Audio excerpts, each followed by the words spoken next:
بگرداب بلا افتاد کشتی ضعیفان شکستہ رات پشتی بحق کے خواجہ عثمان ہارون مدد کن یا معین الدین چشتی مدد کن یا معین الدین چشتی مدد کن یا معین الدین چشتی۔ منبر پر جلوگر حضرات علماء کرام، ائمہ مساجد، حاضرین سن اجتماع، پردہ نشین ماؤں اور بہنوں، السلام علیکم ورحمۃ اللہ وبرکاتہ۔ آئیے ہم اور آپ مل کر انتہائی عقیدت و محبت کے ساتھ اپنے اور ساری کائنات کے مرکز عقیدت انیس بے کساں چارہ ساز درد منداں ہم غریبوں کے غم گسار مصطفیٰ جان رحمت حضور احمد مجتبی محمد مصطفیٰ ارواح نافدہ صلی اللہ تعالی علیہ وسلم کی بارگاہ پر انور میں جس طریقے سے میں پڑھاؤں آپ بھی میرے ساتھ مل کر بآواز بلند پڑھیں۔ الصلاۃ والسلام علیک یا رسول اللہ، الصلاۃ والسلام علیک یا نبی اللہ، الصلاۃ والسلام علیک یا حبیب اللہ، وعلى آلك وأصحابك يا نور الله، صلی اللہ تعالی علیہ وسلم۔ آج 22 جمادی الاولیٰ، یہ تاریخ سلطان العارفین سیدی آقائی و مولائی سید احمد الکبیر رفاعی الحسینی رحمت اللہ تعالی علیہ کے عرس کی تاریخ ہے، اور ہم لوگ اہل محبت اہل سنت و جماعت کا یہ دستور ہے کہ ہم بزرگان دین رضوان اللہ تعالی علیہ مجمعین کے آراس اور ان کا دن منانے اور ان کے دنوں کا اور ان کی تواریخ کا اہتمام کرنے کے حوالے سے بڑے حساس واقع ہوئے ہیں۔ میرے پیارے آقا صلی اللہ تعالی علیہ وسلم کے پیارے دیوانوں، وقت مختصر ہے، مختصر وقت میں اللہ کی توفیق سے جتنا ہو سکا میں ان کی زندگی کے حوالے سے کچھ معروضات پیش کرنے کی سعادت حاصل کروں گا۔ اولیاء کرام کی کرامتیں، ان کی زندگی، ان کی صبح و شام اسلام میں کیوں اتنی اہمیت رکھتی ہے کہ ان کے وصال کو سینکڑوں سال ہو جانے کے باوجود بھی اہل اسلام ولیوں کی زندگی کو بار بار ریپیٹ کرتے ہیں، بار بار دہراتے ہیں، ان کی زندگی کو امت کے سامنے پیش کرتے ہیں۔ تو دراصل بات یہ ہے میرے پیارے آقا صلی اللہ تعالی علیہ وسلم کے پیارے دیوانوں، اس پوری دنیا کے اندر بہت سارے مذاہب کے ماننے والے لوگ موجود ہیں، یہودی بھی موجود ہے، نصرانی بھی موجود ہے، مجوسی بھی موجود ہے، مشرکین بھی موجود ہے، اسی طریقے سے صائبین بھی موجود ہے، بہت ساری اقوام، بہت سارے مذاہب کے ماننے والے اس دنیا کے اندر موجود ہے۔ اولیاء کرام کی زندگی، انبیاء کرام کی زندگی بار بار اس لیے ریپیٹ کی جاتی ہے، بار بار اس لیے بتائی جاتی ہے کہ اسلام کی حقانیت واضح ہو جاتی ہے جب ہم ولیوں کی زندگی کا تذکرہ کرتے ہیں۔ اس لیے کہ عیسائی مذہب ہو یا یہودی مذہب ہو یا مجوسی مذہب ہو، کوئی بھی مذہب کا ماننے والا ہو، اسلام کے ماننے والے اپنی حقانیت کی بنیاد پر جو دلائل پیش کر سکتے ہیں، جو کردار کی پاکیزگی پیش کر سکتے ہیں، جو تقوی پیش کر سکتے ہیں، جو تقدس پیش کر سکتے ہیں، جو پرہیزگاری پیش کر سکتے ہیں، وہ دنیا کے کسی مذہب کا ماننے والا پیش نہیں کر سکتا۔ میرے پیارے آقا صلی اللہ علیہ وسلم کے پیارے دیوانوں، اگر بعض لوگ اس پر چراغ پائیں کہ آخر ولیوں کا تذکرہ کیوں کیا جاتا ہے، تو اس کی وجہ یہ ہے کہ اولیاء اللہ کا ذکر کرنے میں اسلام کو اور صرف اسلام کا فائدہ ہے۔ میرے پیارے آقا صلی اللہ علیہ وسلم کے پیارے دیوانوں، آئیے میں آپ کو بتاؤں، عیسائی مذہب کا ماننے والا اپنے راہب کے بارے میں کوئی ایسی بات نہیں بتا سکتا جو ہم اپنے اولیاء کے حوالے سے ثابت کرنے کی طاقت رکھتے ہیں۔ جیسے مثال کے طور پر آپ سیدنا سید احمد الکبیر رفاعی الحسینی رحمت اللہ علیہ کی زندگی کو لے لیں، آپ کی ولادت کے حوالے سے لے لیں۔ آپ کے ماموں جان ارشاد فرماتے ہیں، ابھی احمد کبیر رفاعی رحمت اللہ علیہ کی ولادت کو 40 دن باقی تھے، میں اپنے گھر کے اندر آرام کر رہا تھا، محو استراحت تھا، میں نے کیا دیکھا کہ اللہ کے پیارے رسول صلی اللہ تعالی علیہ وسلم میرے خواب میں تشریف لائے، اور خواب میں تشریف لانے کے بعد اللہ کے پیارے رسول صلی اللہ علیہ وسلم کو میں نے دیکھا، آقا کریم کے وجود ناز کو دیکھا، آقا کی سیاہ زلفوں کو دیکھا، آقا کے چمکتے ہوئے چہرے کو دیکھا۔ میرے رسول صلی اللہ علیہ وسلم کو جب میں نے ان کی زیارت کی تو ان کے سامنے میں نے ایک نورانی چہرے والی شخصیت کو دیکھا، تو میں نے عرض کیا، یا رسول اللہ صلی اللہ تعالی علیہ وسلم، یہ کون بندہ ہے جو آپ کے سامنے موجود ہے، آپ کے نور سے روشنی لے رہا ہے، آپ کے نور سے نور لے رہا ہے، آپ کے نور سے چمک لے رہا ہے، یہ کون بندہ ہے؟ تو آقا کریم صلی اللہ علیہ وسلم نے فرمایا، یہ رشتے میں تمہارا بھانجا ہونے والا ہے، اور اس کی پیدائش کو ابھی 40 دن باقی ہے، اور اس کا نام احمد کبیر ہوگا۔ میرے پیارے آقا علیہ السلام کے پیارے دیوانوں، ایک بندے کی پیدائش سے 40 دن پہلے اللہ کے رسول صلی اللہ تعالی علیہ وسلم ان کے ماموں کو خبر دے رہے ہیں، یہ احمد کبیر ہے، 40 دن کے بعد پیدا ہوگا، اس کا نام احمد کبیر ہوگا، ابھی یہ ماں کے پیٹ کے اندر موجود ہے۔ میرے پیارے آقا صلی اللہ علیہ وسلم کے پیارے دیوانوں، دیوار کے پیچھے کی بات نہ کرنے والے، کل کے حوالے سے انکار کرنے والے، 40 دن کے بعد کیا ہونے والا ہے یہ میرے رسول صلی اللہ علیہ وسلم بتا رہے ہیں۔ اور کیوں نہ ہو جو رسول قیامت تک کے حالات بتانے کی طاقت رکھتے ہوں، جو قیامت تک کے حالات بتاتے ہوں، اگر وہ 40 دن کے بعد کے حالات بتا دے تو اس میں تعجب کی بات کیا ہے؟ اس لیے کہ اے مسلمانوں، جب تم کسی کو اپنا یار بناتے ہو، جب تم کسی کو اپنا دوست بناتے ہو، جب تم اپنے دوست سے اپنے راز کو چھپا کر کے نہیں رکھتے، تو اللہ نے تو پوری کائنات میں ایک کو یار بنایا، ایک کو محبوب بنایا، اور اس سے کون سی چیز چھپا کر کے رکھے گا؟ جب تم اپنے دوست سے کچھ نہیں چھپاتے تو اللہ نے اپنے حبیب سے کیا چھپایا ہوگا؟ اسی لیے تو امام کہتے ہیں، اور کوئی غیب کیا تم سے نہا ہو بھلا، جب نہ خدا ہی چھپا تم پہ کروڑوں درود۔ میرے پیارے آقا علیہ السلام کے پیارے دیوانوں، آپ غور تو فرمائیں، اب میں نے یہ کہا کہ اللہ نے ایک کو یار بنایا، ایک کو محبوب بنایا، تو آپ کو یہ بھی تعجب ہوگا، کیا حضرت آدم محبوب نہیں تھے؟ کیا حضرت نوح محبوب نہیں تھے؟ کیا حضرت موسیٰ محبوب نہیں تھے؟ کیا حضرت عیسیٰ محبوب نہیں تھے؟ سنو سنو، بات یہ ہے، اہل سنت کا عقیدہ یہ ہے، ایک ہی محبوب ہے۔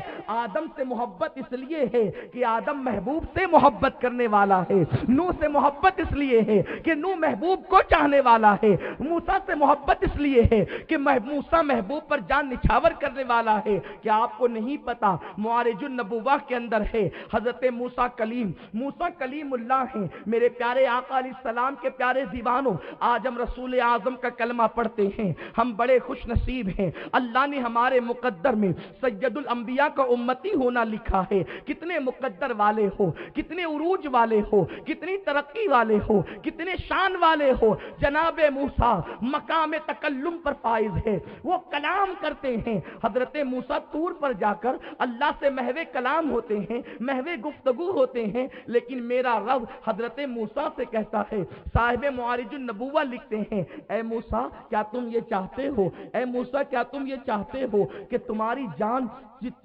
جان تم سے جتنا قریب ہے اس سے زیادہ میں تمہارے قریب ہو جاؤں؟ حضرت موسیٰ کلیم نے کہا, مولا میں بالکل چاہتا ہوں, اس کو تو میں محبوب رکھتا ہوں. پھر ارشاد ہوا, موسیٰ کیا تم یہ چاہتے ہو کہ تمہاری آنکھوں سے تمہاری بصارت جتنی قریب ہے اس سے زیادہ میں تمہارے قریب ہو جاؤں؟ جناب کلیم نے کہا, مولا یہی چاہتا ہوں. ارشاد ہوا, موسیٰ کیا تم یہ چاہتے ہو کہ تمہاری زبان سے تمہارا کلام جتنا قریب ہے اس سے زیادہ میں تمہارے قریب ہو جاؤں؟ کلیم کہتے, مولا یقیناً چاہتا ہوں. میرے رب نے فرمایا, موسیٰ پھر اس سے پیار کر جس سے میں پیار کرتا ہوں, اس سے محبت کر جس سے میں محبت کرتا ہوں, اس کو چاہ جس کو میں چاہتا ہوں.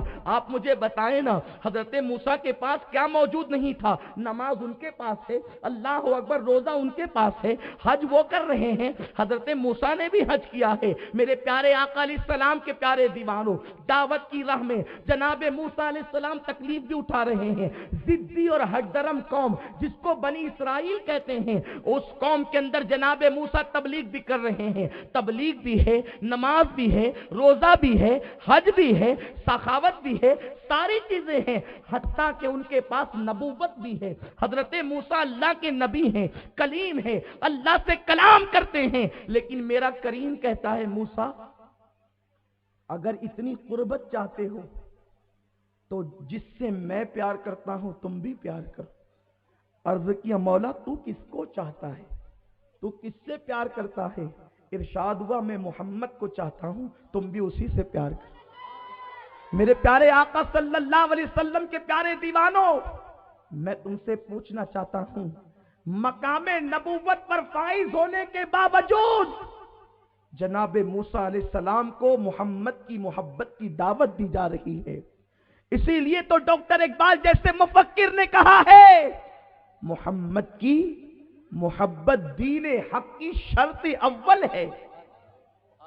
محبت رسول ایمان کا سرمایہ ہے, محبت رسول دین کی اساس ہے, محبت رسول ایمان کی بنیاد ہے, محبت رسول عقیدے کی بنیاد ہے.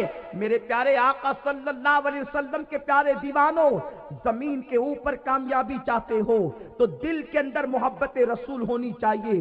زمین کے اندر کامیابی چاہتے ہو تو دل کے اندر عشق رسول ہونا چاہیے, محبت رسول ہونا چاہیے. اور محبت رسول اس بات کا تقاضا کرتی ہے, عشق رسول اس بات کا تقاضا کرتا ہے کہ رسول اعظم صلی اللہ علیہ وسلم کی جو شان اللہ نے قرآن میں بیان کی, صحابہ نے جو بیان کی, تابعین نے جو بیان کی, اولیاء کاملین نے جو بیان کی, اس کو اپنے سینے سے لگانا ہوگا. رسول کی ذات میں شک نہ کرو, رسول کے حوالے سے ٹکڑیوں میں تقسیم نہ ہو جاؤ, رسول کے حوالے سے دماغی اختراعات کا استعمال نہ کرو.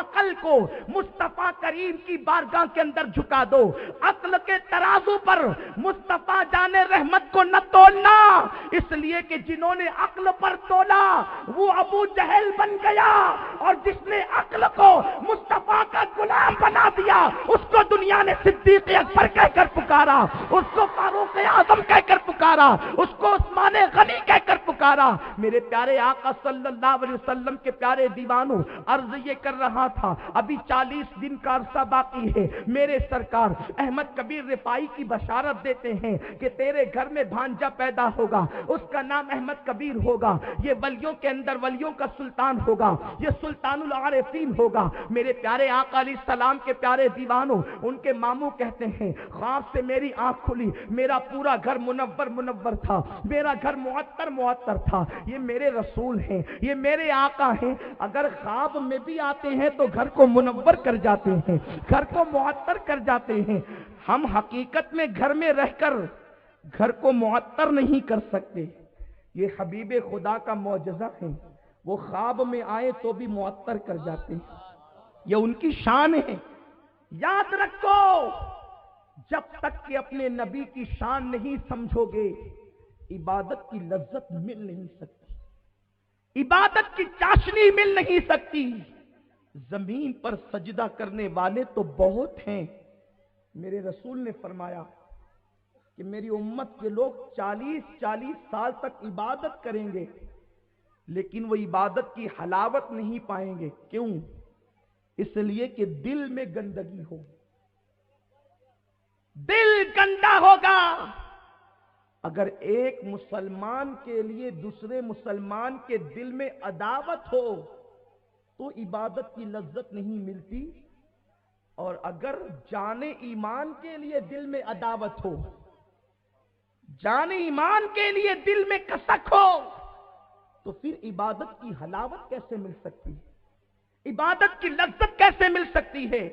میرے پیارے آقا صلی اللہ علیہ وسلم کے پیارے دیوانوں، تو عرض یہ کر رہا تھا، سید احمد الکبیر رفاعی رحمت اللہ تعالی علیہ کی آمد کی خبر آقا نے دی. ان کے ماموں فرماتے ہیں جب میری آنکھیں کھلی تو میں نے کیا دیکھا کہ میرے گھر کے اندر بڑی عجیب سی خوشبو آ رہی تھی. میں نے سوچا کہ بہن کو جا کر کے اس کی خوشخبری دے دوں، لیکن جہاں بہن رہتی تھی اس سے بڑا فاصلہ تھا، ایک شہر سے دوسرے شہر جانا تھا. اپنی اونٹنی کو لیا اور اس بہن کے گھر کی طرف روانہ ہو گئے، یعنی احمد کبیر رفاعی کی والدہ کی گھر کی طرف چلنے لگے. جب وہاں پہنچے تو وہاں پہنچنے کے بعد کہتے ہیں میں نے ایک عجیب منظر دیکھا. دیکھو اللہ کے ولی کی شان کیا ہے. اور اتفاق کی بات، یہ بات اس نے اپنی کتاب میں لکھی ہے. میرے پیارے آقا صلی اللہ علیہ وسلم کے پیارے دیوانوں، اس شخصیت نے یہ واقعہ درج کیا ہے جس کو دنیا صباح الدین کے نام سے جانتی ہے، اور وہ فاضل ندوہ ہے. اور ایک اور شخصیت ہے جس کو دنیا مصطفیٰ رفاعی کے نام سے جانتی ہے، وہ علی میاں ندوی صاحب کے شاگرد ہیں. انہوں نے یہ واقعہ لکھا کہ جب آپ کے ماموں جان آپ کی والدہ کو خوشخبری دینے کے لیے پہنچے کہ میں اپنی بہن کو بتا دوں کہ اس کے گھر ایسا نیک بخت بچہ پیدا ہوگا جس کی بشارت اللہ کے رسول نے عطا فرمائی. کہتے ہیں جب میں بہن کے گھر پہنچا تو میں نے سنا کہ میری بہن کسی سے بات کر رہی ہے. میں نے سوچا گھر میں کوئی ہے تو نہیں، یہ بات کس سے کرتی ہے. تو میں رک گیا، پردے کے پیچھے ٹھہر گیا تو میری بہن اس کے شکم میں جو بچہ تھا اس سے گفتگو کر رہی تھی. یہود و نصارہ میں ہے کوئی شخصیت جس کو آپ اس طرح پیش کر سکیں؟ یا ان سے جو شاخیں نکلی ہے ان میں کوئی شخصیت ہے جس کو آپ پیش کر سکیں؟ یہ تو شان ولیوں کی ہے، اہل ایمان اہل سنت کی ہے کہ جس میں ایسی شخصیتیں ہیں. آپ کے ماموں فرماتے ہیں میں رک گیا، پردے کے پیچھے کھڑا ہو گیا. میری بہن نے اپنے شکم کے بچے سے پوچھا بچے تیرا نام کیا ہے؟ تو اس کے پیٹ سے آواز آئی ماں میرا نام احمد کبیر ہے. میں حیران تھا، وہاں مصطفیٰ میرے گھر میں اس بچے کا نام بتا رہے ہیں اور بچہ اپنے پیٹ سے اپنی ماں کو آگاہ کر رہا ہے. بچہ ماں کے پیٹ سے اپنی ماں کو اپنا نام بتا رہا ہے. میرے کان کھڑے ہو گئے. اور آتے ہیں تو ماں باپ نام رکھتے ہیں. یہ اللہ کا ولی ہے، یہ اللہ کا ولی ہے. آنے سے پہلے اپنا نام بتا رہا ہے. ارے جب احمد کبیر کی یہ شان ہے تو احمد مجتبی کی شان کا عالم کیا ہوگا؟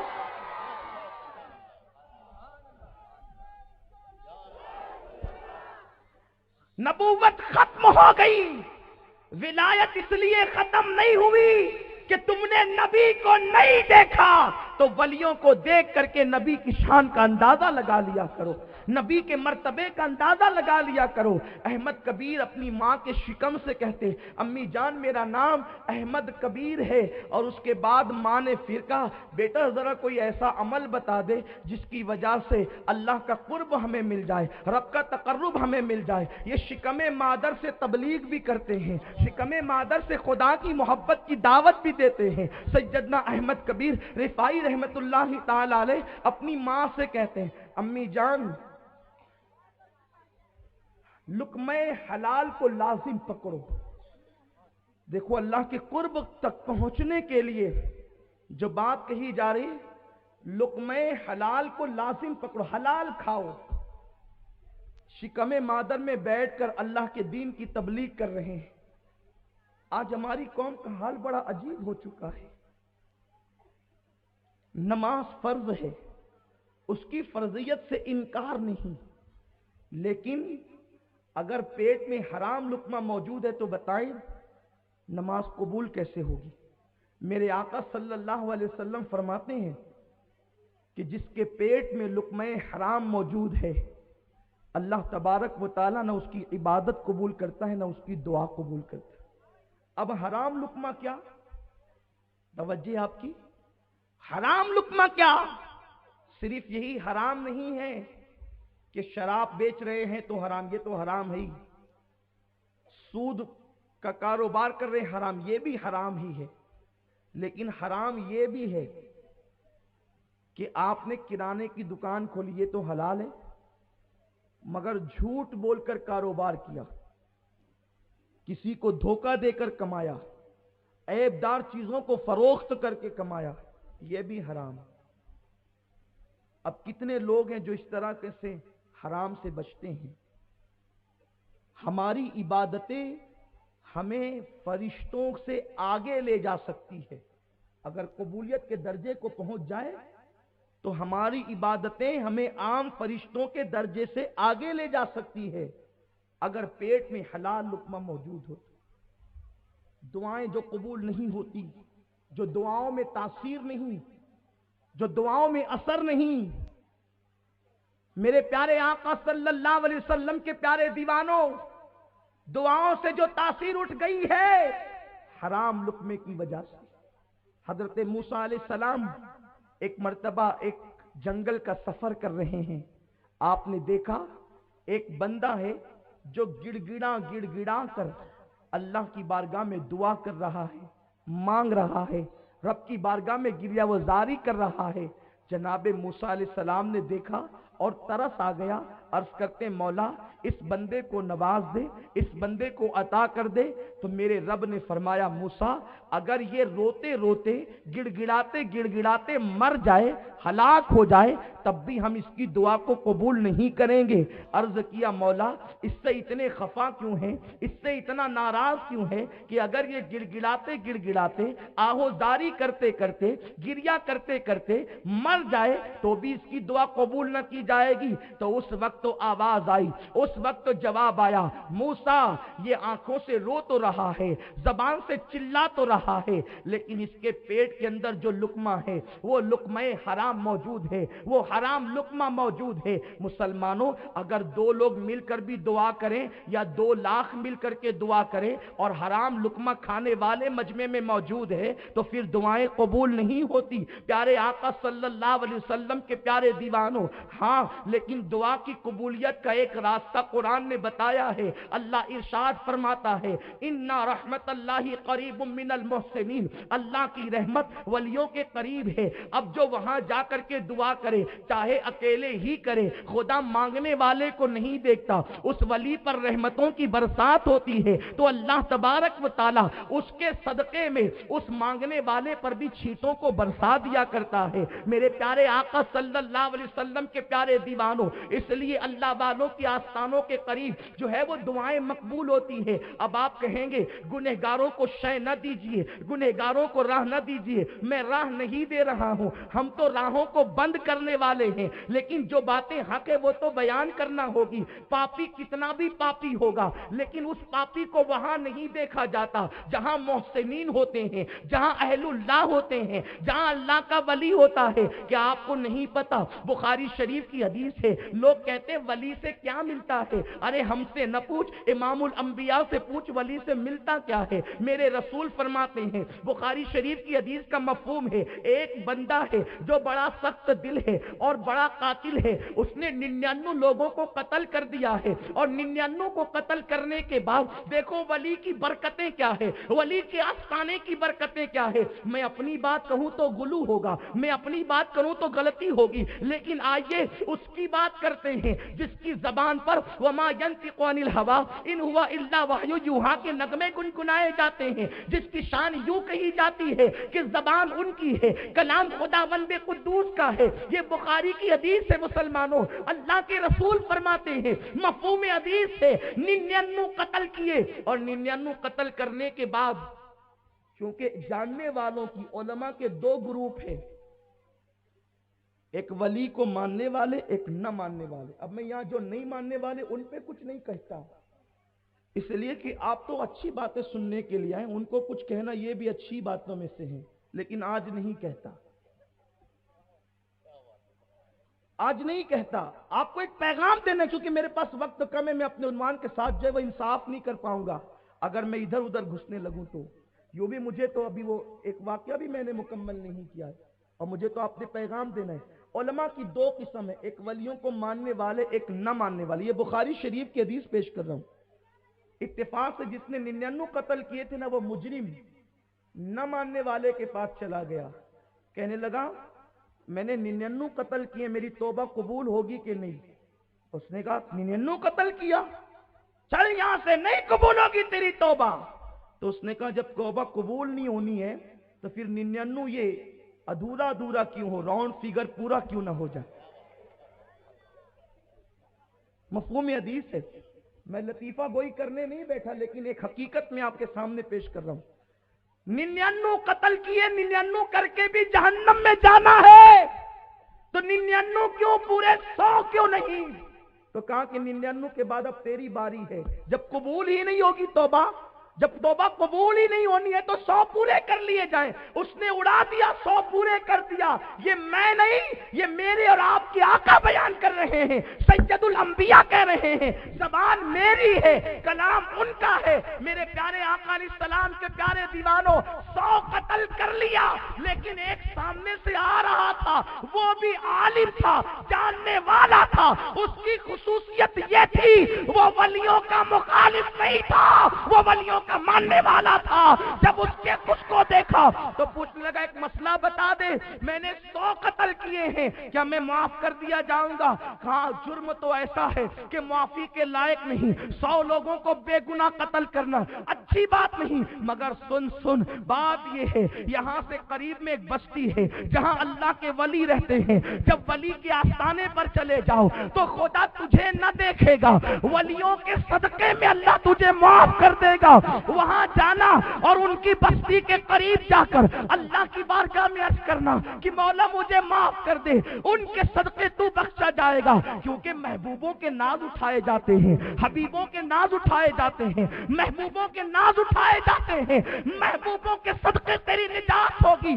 بخاری اصح الکتب بعد کتاب اللہ ہے، تو پھر یہ کیوں نہیں حقیقت ہے؟ یہ حقیقت کیوں نہیں ہے؟ اللہ اکبر۔ میرے پیارے آقا علیہ السلام کے پیارے دیوانوں، مصطفیٰ کریم غیب دا نبی فرماتے ہیں، وہ نکلا اور کہاں چلا؟ ابھی مسجد کا ذکر نہیں، میں مسجد کا مخالف نہیں، لیکن ہر بار ہر جگہ کی شان جدا جدا ہے۔ مسجد کا مقام مسجد کی طرح، خانقاہ کا مقام خانقاہ کی طرح، ولی کی چوکھٹ کا مقام ولی کی چوکھٹ کی طرح۔ سنو اس بندے نے کہا اللہ والوں کے در پہ چلا جا، ولیوں کی چوکھٹ پہ چلا جا، صالحین کے دروازے پر چلا جا۔ وہ نکلا، چند ہی قدم بڑھایا تھا کہ زندگی نے وفا نہ کیا، زندگی ختم ہوئی، موت کا فرشتہ آیا۔ اس لیے کہ جب موت آتی ہے، 1 سیکنڈ آگے نہ 1 سیکنڈ پیچھے، موت جب آتی ہے وقت پر آتی ہے، ٹائم پر آتی ہے، مہلت نہیں ملتی۔ چند قدم آگے بڑھایا، موت کے فرشتے نے روح نکالی، روح نکلی، غیب دا نبی جن کی نگاہ فرشتوں پر بھی ہے اور روح پر بھی ہے، وہ نبی کہتے ہیں ارے نادان انسان، ہم انسان، تو انسان نبی بھی ہے، لیکن تو اور میں اپنی روح دیکھ نہیں سکتے۔ میرا مصطفیٰ وہ ہے جو روح بنانے والے خدا کو دیکھ کر کے آتا ہے۔ یہ میرے نبی کی شان ہے، میرے نبی کا مقام ہے۔ کسرے دنا تک کس کی رسائی؟ جاتے یہ ہیں آتے یہ ہیں، جاتے یہ ہیں آتے یہ ہیں۔ روح دیکھنے والے جانے روح نے کہا کہ فرشتے آئے، جنت والے بھی آئے، جہنم والے بھی، ڈیوٹی دونوں نے نبھانی ہے۔ دونوں آئے، اہل جنت کہتے تھے روح ہمیں دو، اہل جہنم کہتے تھے ہمیں دو۔ ملک الموت نے کہا بھئی دونوں، آج سے پہلے تو شاید کبھی ایسا نہیں ہوا کہ دونوں آئے ہوں، کوئی ایک ہی آتا ہے، یہ دو آئے کیسے؟ یہ میرے رب کی شان ہے۔ اللہ اپنے دوستوں کی شان بتانا چاہتا ہے، آپ چھپانا چاہتے ہیں، وہ بتانا چاہتا ہے۔ چلے گی کس کی؟ آپ کی چلے گی؟ بندے کی کبھی چلی ہے جو یہاں چلے گی؟ تو گھٹائے سے کسی کے نہ گھٹا ہے نہ گھٹے، جب بڑھائے تجھے اللہ تعالی تیرا۔ عقل ہوتی تو خدا سے نہ لڑائی۔ آپ کیوں لڑ رہے خدا سے؟ خدا سے نہ لڑو۔ نمرود لڑا تو لنگڑے مچھر سے فنا کر دیا گیا، فرعون لڑا تو ڈبو دیا گیا۔ خدا چاہتا ہے ولیوں کی شان بتانا تو آپ بھی بتائیں نا۔ آپ مانے اس میں آپ کی کامیابی ہے۔ خدا نے جنہیں اپنا محبوب بنایا ہے، آپ ان کو مانو گے تو آپ بھی محبوب بن جاؤ گے۔ دونوں طرف کے فرشتے جنت اور جہنم کے آئے ہیں، وہ کہتے ہیں ہم لے جائیں، وہ کہتے ہیں ہم۔ یہ حدیث بخاری میں اس طرز پر نہ ہو اور میں مفہوم مکمل طور پہ ادا نہ کر رہا ہوں تو آپ میری زبان کاٹ لیں، لیکن یہ حق ہے تو پھر ولیوں کی عظمت پر حرف کیوں ہے؟ ولیوں کی چادر پر اعتراض آپ کو کیوں ہے؟ کالج میں پڑھنے والے لڑکے بھی کبھی اس شان کو پہنچے ہیں کہ ان کو یہ حق مل جائے کہ وہ اللہ کے ولیوں کے مزار کو مٹی کا ڈھیر کہیں؟ مسلمانوں، آج امت کی تباہی کی وجہ یہ ہے کہ امت نے اصل اسلام کو چھوڑ کر اپنی طبیعت کو اپنے لیے سب کچھ بنا لیا ہے۔ طبیعت کے غلام مت بنو، مصطفیٰ کریم کی شریعت کو اپنے لیے نمونہ بناؤ۔ قانون رسول پر چلو، قانون خدا پر چلو۔ ملک الموت کہتے ہیں ایسے میں روح کسی کو نہیں دے سکتا۔ ایک کام کرو، میں اللہ کی بارگاہ میں یہ مقدمہ عرض کرتا ہوں، خدا ہی فیصلہ کرے گا۔ سید الانبیاء فرماتے ہیں، حضرت ملک الموت نے عرض کیا مولا دونوں آ گئے، اہل جنت بھی اہل جہنم بھی، روح کس کو دوں؟ اللہ نے فرمایا ان سے پوچھ لو ان کے دلائل کیا ہیں۔ توجہ آپ کی، یہ بچے مجھے آج تھوڑے سے ڈسٹرب لگ رہے ہیں، حالانکہ اس محلے کے بچے تو ہیں بڑے اچھے ہیں، یہ بیچارے کبھی ایسا نہیں کرتے، خدا جانے آج ایسا کیوں کر رہے ہیں۔ ہاں سبحان اللہ، دیکھیے انہوں نے ثابت کر دیا کہ اسی محلے کے، ٹھیک ہے بھائی ایسے ہی بیٹھے ہیں آپ۔ ویسے یہ محلہ ہی نہیں، یہ میرے پورے شہر کے بچے بڑے اچھے ہیں۔ میں جس گلی سے گزرتا ہوں نا، وہ میری بائک کے پیچھے بھاگتے ہوئے آتے، جب تک مصافحہ نہیں کرے چھوڑتے نہیں۔ ان کے دلوں میں اللہ نے ایسی محبت ڈالی، میرے شہر کے بچے، اللہ انہیں سلامت رکھے، یہ میری قوم کا مستقبل ہے اور میں ان سے بڑی محبت کرتا ہوں۔ اسی لیے اجتماع کے اختتام پر بھی خود ہی آگے آ کر کے چار بار مصافحہ کرتے ہیں، میں ان کو کبھی نہ بھی نہیں کہتا، لیکن آج ان سے امید کروں گا کہ یہ سب ہٹیں گے، آج بڑوں کو موقع دیں، ہے نا بچوں انشاءاللہ۔ بہرحال اپنی بات کو میں آگے بڑھاؤں۔ اللہ نے فرمایا دونوں کی دلیل کو سنو، اس سے پتا چلا کہ یہ سنت خدا ہے۔ غیب داں اللہ عالم الغیب ہے، اللہ عالم الغیب ہے، لیکن کہتا ہے دلیل سنو، دلیل سنو۔ پتا چلا فیصلہ کرنے کے لیے دلیل سننے کی ضرورت ہے، دلیل چاہیے۔ اس لیے جب بھی تم کوئی فیصلہ کرو تو کہنے والے سے پہلے دلیل طلب کرو۔ ہم دلیل پیش کر رہے ہیں، دلیل اللہ رب العزت کے محبوب کی حدیث پیش کر رہے ہیں دلیل کے طور پر۔ اسی طرح جو حضرات کہتے ہیں نا یہ نہیں کرنا چاہیے تو کہیں کہ کوئی دلیل لائے نا، کہ کہاں صراحت کے ساتھ ممنوع ہے۔ اگر یہ ہے کہ ولیوں کو نہیں ماننا چاہیے تو نہیں مانیں گے، لیکن کوئی ایک حدیث تو لائیں، ایک عبارت تو لائیں، قرآن کی آیت تو لائیں، لیکن کوئی نہیں لا سکتا۔ لیکن ہم پیش کر رہے ہیں الحمدللہ، اس لیے کہ ہمارے پاس 200 سالہ ذخیرہ نہیں، ہمارے پاس 1450 سالہ ذخیرہ موجود ہے۔ بہت بڑا ذخیرہ ہے ہمارے پاس، بہت بڑا ذخیرہ ہے، کتابوں کا بھی ہے اور شخصیتوں کا بھی ہے۔ ہمیں شخصیتیں بنانے کے لیے ڈھونڈنا نہیں پڑتی، ہائیجیک نہیں کرنا پڑتی۔ بریلی سے لے کر بغداد تک اور بغداد سے لے کے کربلا تک اتنی ساری بھرمار ہے کہ ہم جیسے چاہیں پیش کر دیں، لوگ قبول کرنے پر مجبور ہو جائیں۔ علم کے حوالے سے بھی پیش کر سکتے ہیں، تقویٰ کے حوالے سے بھی پیش کر سکتے ہیں، اور شخصیت کے حوالے سے بھی پیش کر سکتے رہے ہیں. یہ اہل سنت کا مقدر ہے کہ غوث پاک جیسا ولی ہماری جماعت میں ہے, غریب نواز جیسا ولی ہماری جماعت میں ہے, احمد کبیر رفاعی جیسا ولی ہماری جماعت میں ہے, امام حسین جیسا ولی ہماری جماعت میں ہے. یہاں بھی پیش کریں گے اور کربلا میں بھی پیش, میدان محشر میں بھی پیش کریں گے. خدا فرمائے گا میرے لیے کیا لائے ہو, تو عرض کریں گے ولیوں کا دامن ہاتھ میں لائے ہیں, وہی نجات کا ذریعہ ہو جائے گا.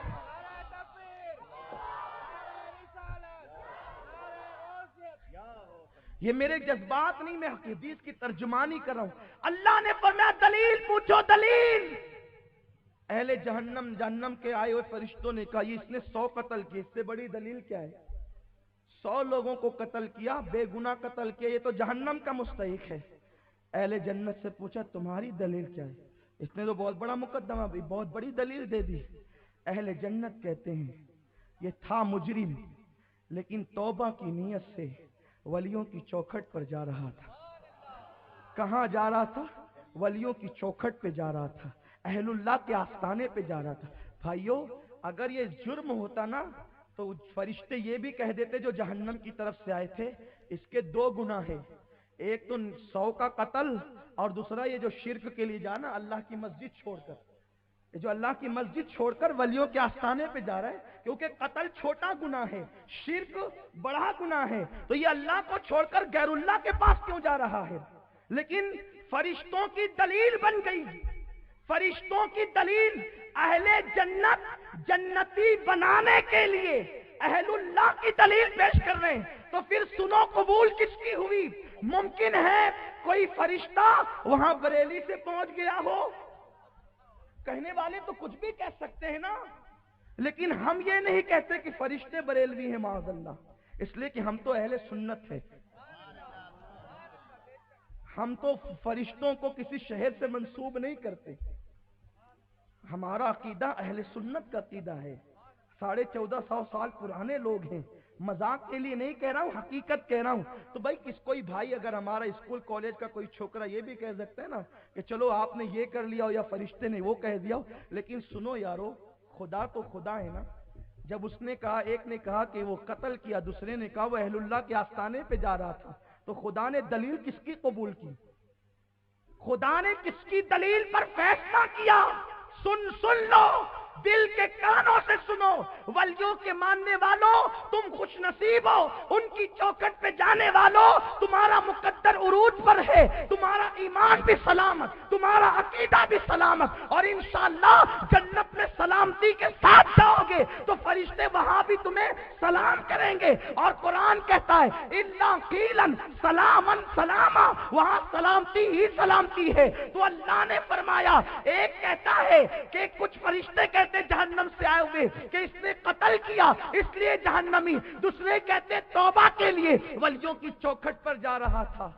دونوں نے دلیلیں پیش کر دی. اللہ فرماتا اب ایک کام کر لو, کوئی یہ بھی کہہ سکتا ہے کہ توبہ کے لیے جا رہا تھا تو توبہ ذریعہ بن جائے, لیکن میرے خدا کی عظمتوں پہ قربان, حکمتوں پہ قربان, اللہ فرماتا ہے اس کی لاش سے, اس کی لاش, اس کے جو مردہ پڑا ہوا جسم ہے نا, اس سے اس کے گھر کا فاصلہ ناپو. گھر کا فاصلہ اگر یہ اس کے گھر سے قریب ہے تو پھر اس کو جہنم کے فرشتے لے جائیں, اور اس کی لاش سے میرے ولیوں کے آستانے کا فاصلہ ناپو.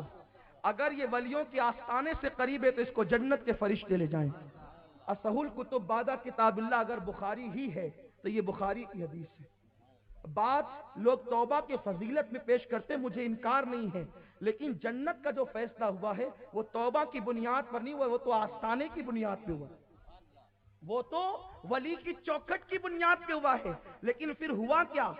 اگر مکان دونوں برابر ہے تو اس کے مکان سے قریب جہنم, ان کے مکان سے قریب جنت. ارے جب ولی کا اور عام انسان کا مکان برابر نہیں ہو سکتا, جب ولی کا آستانہ اور تمہارا گھر